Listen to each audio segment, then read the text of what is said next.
You are listening to C-Suite Perspectives, a podcast by the Conference Board. Welcome to C-Suite Perspectives, a signature series by the Conference Board. I'm Steve Odland from the Conference Board and the host of this podcast series.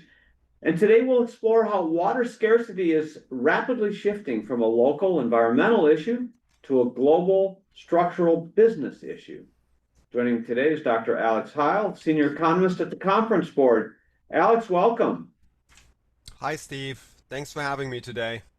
Yeah, so our conversation is going to be based on a couple of papers that you've written recently. Why did you do these papers, and how can our listeners find them? So, last week turned out to be World Water Week or World Water Day, one of the two, and so we took that as the occasion to really freshen up our research on water supply issues. We have a global water resource paper that was published yesterday. We have one paper that focused on U.S. issues in the southwest of the United States, and then there's one that's coming next week on corporate water use. So we just felt like it's in many cases an underreported issue, but it's certainly one that is of growing importance, and people can find this literally at our the Conference Board website. They can look for energy infrastructure and environment, and the papers will post there. Yeah, and this is not a new issue. I mean, water has been, particularly in more arid areas, but in developing areas, water's been an issue for a very long time. But it's counterintuitive because as you look at the Earth's surface, 70% of the Earth is covered by water. So it's but we're not talking about salt water. We're talking about fresh water, and that's a lower coverage.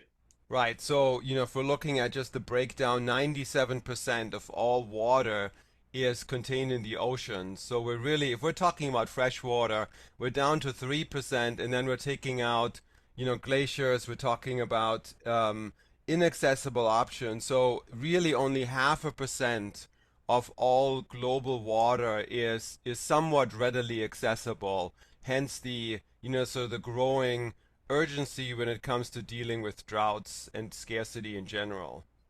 Yeah, and it's key to life, not only humans, but all forms of life, including all of our food supply.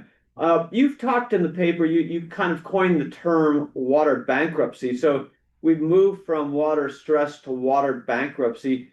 Tell us what that means. Yeah, so I think this is actually a term that I believe came out of work from the by the United Nations. So let me just make sure I don't take too much credit for it, but it resonated with me as a term that really is describing what's going on. I think it's this, we're dealing with a situation where 25 countries in the world right now are characterized by so-called water stress. And if we're defining water stress, what does that mean? That means 80% of their available water resources are essentially already used or spoken for. So if we're looking at this from the point of view of their water supplies, it's a much more immediate concern. And if we're looking, and one of our papers does this, sort of tries to break down what is that level of water urgency globally, it doesn't appear uniformly across all countries, but it's certainly something that for some parts of the world is much more immediate. And what also appealed to me on the by the term water bankruptcy was it is a growing business and financial issue. So I think that going forward, it is certainly, and to a certain extent, and you're right, it's always been a concern, it's always been sort of a planning issue, but I think it's going to become an issue that is going to have, financial repercussions in many countries around the world. Yeah, and, we sit in the United States and we take the water for granted. In most developing areas, it's the same thing. You could argue we have plenty of water in the United States, but that's only true depending on where you're sitting. I mean, it is really a local issue, isn't it? Yeah, I think that's true. I think water is managed, I mean, for the everyday consumer, residential or business, by the local utility. and they are the ones that, operating the infrastructure, the pipes, the treatment, the distribution, and then ultimately on the reverse side, the collection system. So it is something that everybody uses, everybody takes for granted, and to not forget that point, I think, and that's, I spent 10 years in the water sector at some point in my career, and the one issue that I really took away from that is that water is consistently underpriced. So it is really, the price we pay for water does not, adequately reflect the scarcity that comes along with it, and certainly in many cases also does not adequately reflect the costs of producing, of treating, of delivering that resource. And certainly, then that's a big issue. Spoken like an economist. Yeah, I mean, I think that's one of these issues that, we're talking about scarcity, and scarcity usually comes along with issues of price. And in many cases, water prices are so low that there is no, or there's little incentive for conservation. There's little incentive for reuse and recycling, and as a result of that, we're running into a resource constraint. Yeah, so that's an interesting part of your paper. You're talking about water as a critical supply input. That's more from a business manufacturing standpoint and so forth. But let's level set. Where is water used? How is it used? Where is it used? And where are the biggest stress points? Well, I mean, the use is really widespread, and I think that intuitively, certainly there is, the sort of residential, the household level. There's businesses, there's some industries, some of which use more water than others for cooling, for processed water. But really, where the greatest demands is in agriculture. If we're sort of doing a survey of regions around the world, the percentage varies, but it's certainly true that it is in almost all cases more than half, in many cases much more than half of total water consumed is a function of what is new, of what is used for agriculture, in particular irrigation.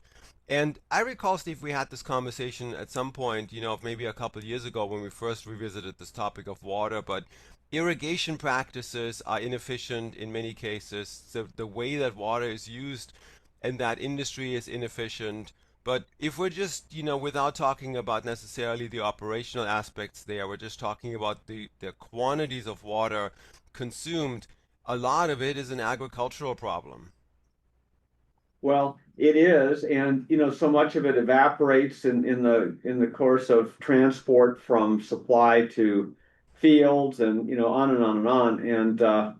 And so we need to continue to improve technology and investment in infrastructure here, don't we, Alex? Oh, that's absolutely true. I think that's true for the way that water is used, both in agriculture as well as in other industries where it's used for cooling and so forth. But also just on the infrastructure side of the delivery aspect of it. The average water pipe in this country has a design life of 80 years and is 120 years old. So as a result of that, you have a lot of leakage, you have a lot of inflow, you have a lot of costs that are incurred that are not directly recovered. I mean, they're recovered from users, but they're not directly caused by the actual water that is being delivered. So there's lots of inefficiencies that could be ironed out, even outside of these problems that we have when with just the resource availability. Well, you also have your point is that you're 50% over the life, but you also are using outdated piping and so forth. A lot of lead, is being contributed, and so it's heavy metals and so forth because of the pipes that are 120 years old. So there's infrastructure needs, even if it's working, in order to ensure safety. Oh, that's absolutely true. It's not just, we can talk a lot about, the fancy aspects of smart metering. We can talk about the issues of how water rates are calculated and applied to different consumers, and to sort of shorten the period during which consumers, are sent the signal of how much their consumption is actually worth and what price they should be paying. Those are all issues that, they lend themselves very easily to the application of better economic practices. That's all true, but on the engineering side, we have vast gaps when it comes to just the quality of the infrastructure, and certainly the needs, delayed and deferred maintenance that a lot of these systems need. And if we're going to parts of the world, that don't have developed water systems yet, or they've never gotten to the point where they have this defined water infrastructure in place, they have massive needs to build water delivery and then sewer collection systems, and those are overwhelming in financial dimension. There's vast costs we're talking about. Yeah, and these pipes are leaking too. So, your scarce supply is a lot of it's going right into the ground and being leached off just because of all of that. So a lot of work needed here. But in the paper you talk about water being framed as a macro critical risk, and I don't think that most companies in their ERM, enterprise risk management processes, think about water. They just sort of take it for granted. And you're saying, no, that's got to change. Absolutely. I think it's really important to, just if we're just taking two issues and relate them to each other, there's on the one hand, the supply chain in general, and the supply chain that a business monitors closely and optimizes for cost, logistics, anything along those lines. That also comes with exposure to water, because it is true that, if you follow your supply chain to the origin of an input material, those businesses and those suppliers, they have water demands and water needs and water constraints themselves. So you are indirectly exposed to what their constraints are, and that is something that is not as transparent, it's not as easily planned for, but it's something that is very real. And if you match this up with, on the, everybody, when you're talking about these sort of macro, global, strategic issues, there are certainly, parts of the world that have much more exposure to these kind of water risks, where investments are not just in water delivery, but then also in additional technologies like desalination, lots of, more advanced technologies. But all taking this all together, water becomes an issue that is much more that should be thought of in a much more comprehensive and macroeconomic context, rather than as a very narrowly defined input to your business operation. We tend to think of water as being an issue for beverage companies, for example, Coke Mm-hmm. and Pepsi, and for human consumption. And if you're in the tech arena, you go, okay, well, that doesn't affect me. Who cares? Well, it actually does, because all the way up the supply chain in tech, you've got chip manufacturing and this is just one example that you talk about, Alex, but it's really important. Chip manufacturing takes a lot of water, and data centers take a lot of water for cooling. And so, if you're in the tech industry, which is huge and growing, you are vulnerable. Oh, absolutely. The numbers are staggering. So we looked a little bit into the water needs of data centers. Everybody's talking about data centers these days when it comes to their electricity needs, their impact on the grid, and we have documented a lot of this. But if we're just looking at a large data center, that may need 5 million gallons per day in water, and that's equivalent to the consumption level of a small town of, let's say, 25,000 people or so. So if we're just extrapolating from one data center, and currently the hundreds of billions of dollars that are invested in that particular technology to grow applications such as AI, and other processing needs, there are competing needs that will be at the forefront of a lot of the planning and risk management for a lot of business entities going forward. Okay, now you've got a convergence here of many risks throughout the infrastructure. You touched on this a little bit, but you've got geothermal, you've got hydropower, you've got logistics, water transport. You've got all sorts of convergence in risk, contributed to by water, not strictly due to water, but contributed to. And so again, with ERM, you got to be thinking about, what happens if the canals go down and there isn't enough water? You can't transport goods. So, you start thinking about all of these things, and it goes beyond even the use of water in manufacturing and consumption. Oh, absolutely. I think from a business perspective, if we're trying to assess, okay, so this all sounds overwhelming. There are a lot of issues, there are a lot of risks. So I think, there are sort of several steps essentially that businesses can take in order to address some of these, in some cases, pretty immediate concerns. So, you got to have a sense of what your exposure is to some of these water risks, and not just your immediate consumption, but certainly risks that are embedded within your supply chain, risks that are embedded outside of your actual place of operations, but in the water basin, in the watershed, in the region in which you're operating, and in which your suppliers are operating. So transparency and accurate, assessments of those is very important.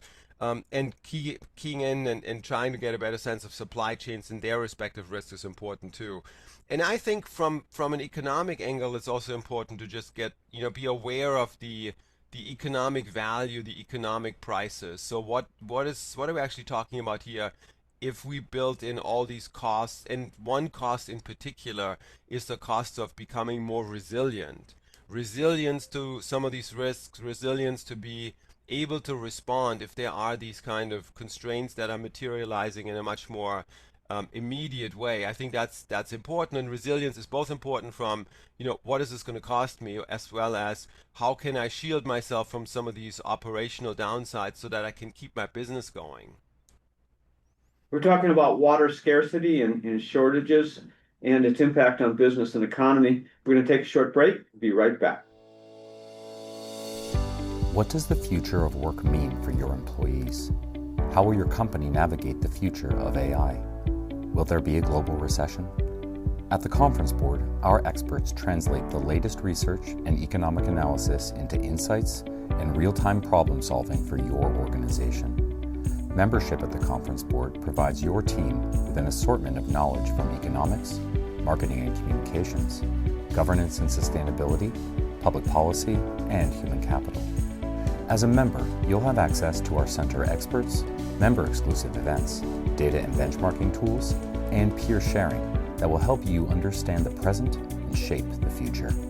Consider becoming a Conference Board member today by visiting www.conference-board.org. Welcome back to C-Suite Perspectives. I'm your host, Steve Odland from the Conference Board, and I'm joined today by Dr. Alex Heil, Senior Economist at the Conference Board. Okay, so Alex, this whole notion of pricing water, again, you're an economist, you price to the, to try to govern the amount of imbalanced supply and demand and the amount of usage and conservation and all of that.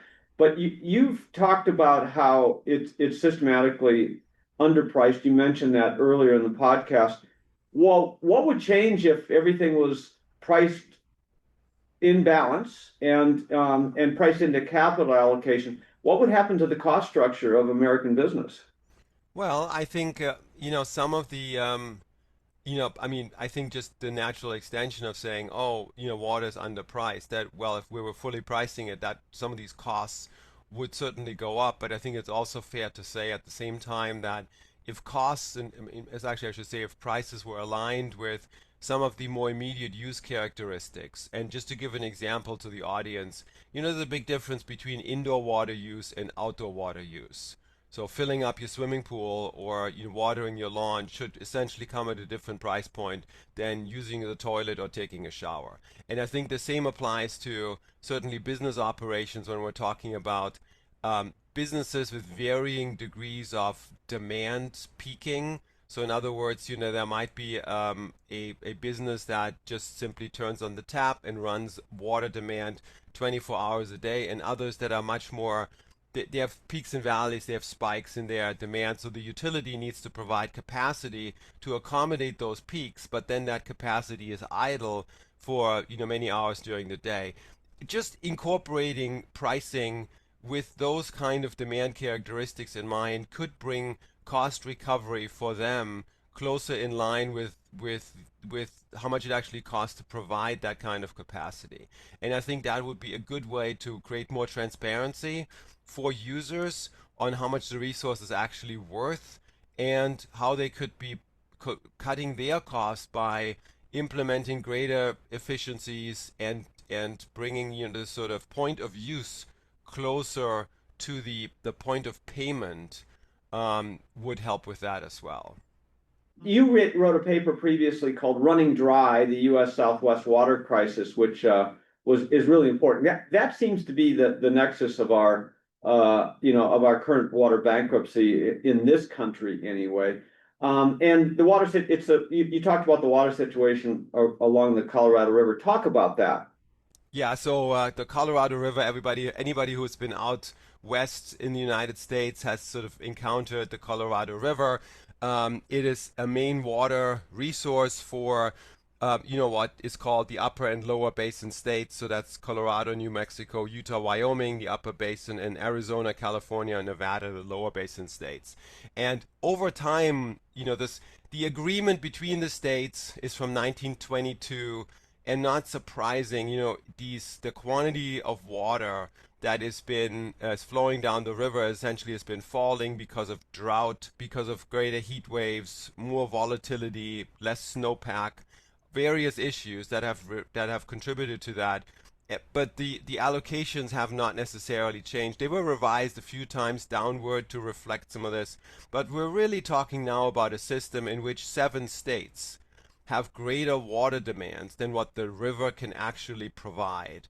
And, in part, this has induced a much more immediate management of efficiency. So, for instance, it's not an issue of residential growth.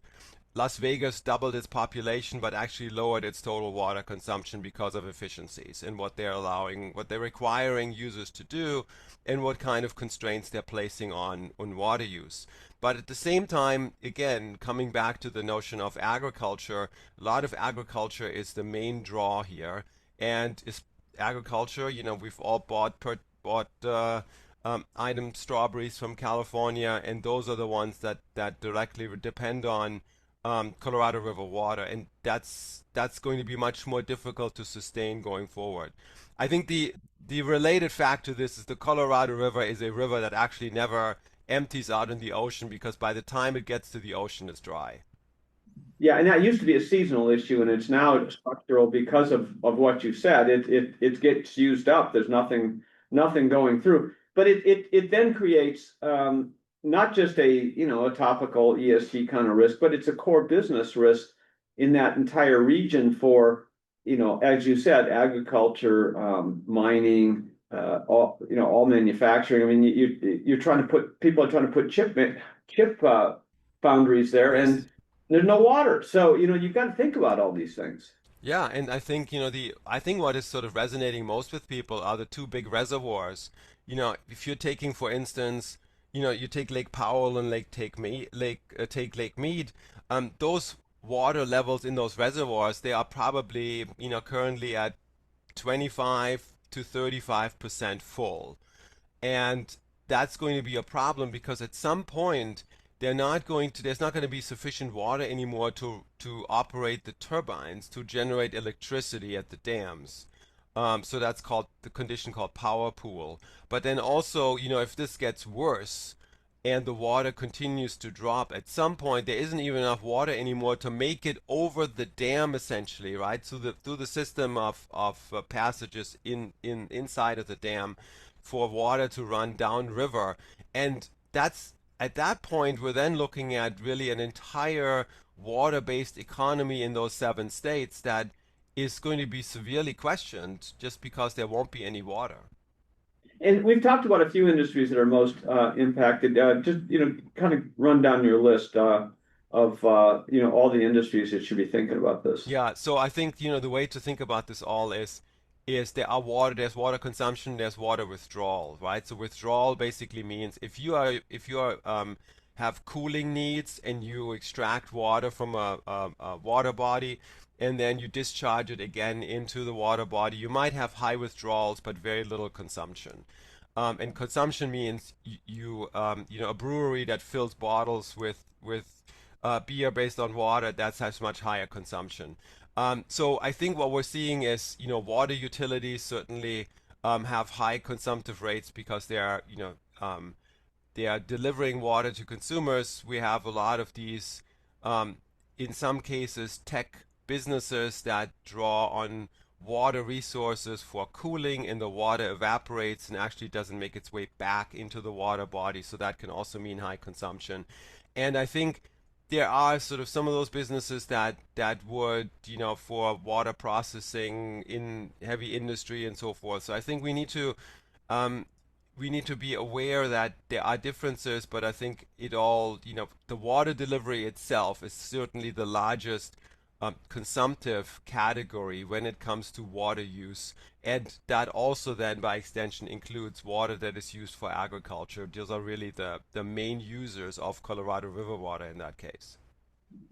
Yeah, so our listeners are probably saying, well, why doesn't the government deal with this? And it's complicated, as you've written. You've talked about the interstate negotiations. There are federal rules coming up this year that are expiring. So you've got multiple layers of environment going on. You've got policy changes probably down the road here, which then creates volatility for businesses and uncertainty for businesses. How should businesses think about and plan for this possible change in policy? Yeah, I think, you know, it's a complicated situation that is based on a very simple problem. And the simple problem is that in the years when the compact between the states was agreed upon, the river levels were much higher. And so the allocation agreement that were agreed upon then, they were based on more water than even in years following almost immediately after actually materialized. And that's just gotten worse over time. So for businesses that are operating in, you know, in and around the Colorado River, I think there are concerns that the federal government almost, you know, invariably is going to step in and broker a solution. That solution will have to take water allocations away from some users and, you know, really allocate it to others. But I think all in all, what this is going to mean is that the overall level of water is falling, the availability is diminishing, and so one really needs to think about efficiencies. One needs to think about reuse and think about, you know, what kind of water demand am I placing, and can I really sustainably do that going forward? Because ultimately, the water is in all likelihood, if you know, climate projections, heat projections, drought projections are correct, the water is not going to be there. Now, you could also look at this at what we've been talking about in terms of risk mitigation and ERM and all those types of things, but you can also turn it into a competitive advantage. And you talk about that in the report. Yeah, I mean, I think there are businesses and certain parts of the of these user states and these stakeholders, they have really taken and played this up to their advantage. Like I said, you know, some of these efficiencies, some of these reuse practices that both municipalities as well as businesses have enacted, they have really shielded them to a certain extent from some of these constraints, and I think that's been helpful. I think, you know, despite the fact that water use from just a visual observation is high in a place like Las Vegas, they have been very crafty in making sure that their per capita water consumption is continuing to fall. So I think by positioning yourself with those strategies in mind and actually acting upon that, I think that is that could be an advantage for some of those businesses that are better suited at doing so. Any final thoughts? Anything we missed from your papers that you wanted to bring out? No, I think water is such an integral issue, an importance to life that you know, unfortunately, it's frequently overlooked. I think these issues are They play out slightly differently if we're talking about the southwest of the United States, if we're talking about drought in other parts of the US, in Europe, if we're talking about water infrastructure in availability, certainly in some developing world countries. But I think ultimately this all comes down to the same issue of this scarcity of water is materializing in various forms, but in more and more critical and immediate needs. And as a global community, we just have to find a way to comprehensively deal with it. And these papers can be found on our website, alextcb.org, and then click on the Yes. Economy, Strategy, and Finance Center, right? Yes, they're all there. You can also look me up on the TCB website, and as part of my bio and background, there all my papers are going to be listed there, and these water papers also feature there prominently. Wonderful. Dr. Alex Heil, thanks for being with us today. Thank you so much, Steve. And thanks to all of you for listening to C-Suite Perspectives. I'm Steve Odland, and this series has been brought to you by the Conference Board. You have been listening to C-Suite Perspectives, a podcast by the Conference Board.